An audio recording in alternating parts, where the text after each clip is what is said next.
If you have a 50 amp RV, there's 3 adapters you need to have to ensure you can always hook up to a power source. In this video, I'll go over when you want to use each of these adapters. First is a 90-degree adapter. If your 50 amp power cord comes straight out of the RV like this, the weight of the cord adds stress to the plug, which can make a loose connection, break the plug in the side of the RV, or bend the metal if your plug goes into the side skirting. The 50 male, 50 female, 90-degree dogbone adapter is an inexpensive way to eliminate all of these issues without having to buy a new cord that comes with a built-in 90-degree end. The Camco 90-degree adapter goes in place between the RV and your regular power cord, allowing the regular power cord to hang straight down. With this adapter, the plug in the RV isn't getting worn out and it won't melt down caused by a loose connection. The 50 male, 50 female, 90-degree adapter is 18 inches long. It is only for changing the angle of your 50 amp power cord.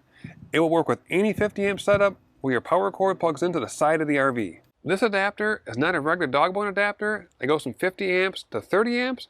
This is 50 amps in and 50 amps out. This is built for the outdoor environment, but like any electrical connection, it cannot be submerged in water. To solve that problem before it created a short circuit, I wrap a connection where the power cord plugs into the adapter with electrical tape so the water can't get inside the connection.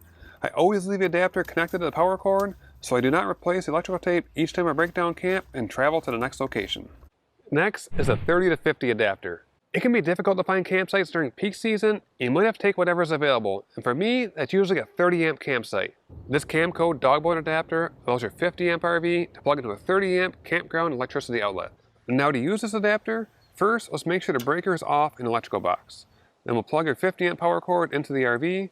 Now plug the opposite end of your power cord that you usually plug into the electrical box into the Camco dogbone adapter with 4 prongs, and then plug the 30 amp side into the campground pedestal. Once you are plugged in, turn the breaker on. You do need to keep these connectors dry and out of the rain. If I need to use this adapter in the rain, I'll put painter's tape around it just like this for the weekend. Now keep in mind, when you're hooking up your 50 amp RV to a 30 amp outlet, your power will be limited. On a 30 amp circuit, you can only run 3,600 watts of power versus 12,000 watts on a 50 amp circuit. You can plan on running one air conditioner, your fridge, and a few other small items when you're plugged into 30 amp electricity.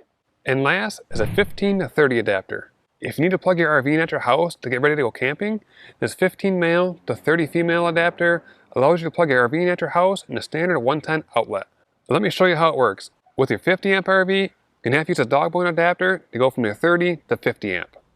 To do this, you'll plug the 50 amp power cord into the 4-prong side of the dogbone, then plug this adapter into the 3-prong side of the dogbone adapter. Last, you plug the remaining 15 amp power cord into your household outlet, or in my situation, I'm using the campground pedestal to show you how it works. One thing to keep in mind when using this adapter, you can only run 1800 watts through a 15 amp outlet. This means you can plan on running your fridge, or a few other small items, or one air conditioner if you have the ability to run your fridge off propane. I like using these Camco adapters because they're heavy duty, I can rely on them, and they have little features that make them user friendly. It's designed to fit in your hand so it's easy to grab and pull out of the outlet. The bottom of the adapter is longer than the plug which goes into it, so it supports the plug. It won't allow the plug to tip down and fall out of the outlet when you plug the heavy cord into it. You'll find the links to these adapters along with all our products we use in the RV in the description of this video. I think we can all agree it's always a better camping trip when you have the right accessories packed. That way you don't have to leave camp, go out to the store, and hope to find one. So make sure to have the correct adapters packed before your next RVing adventure.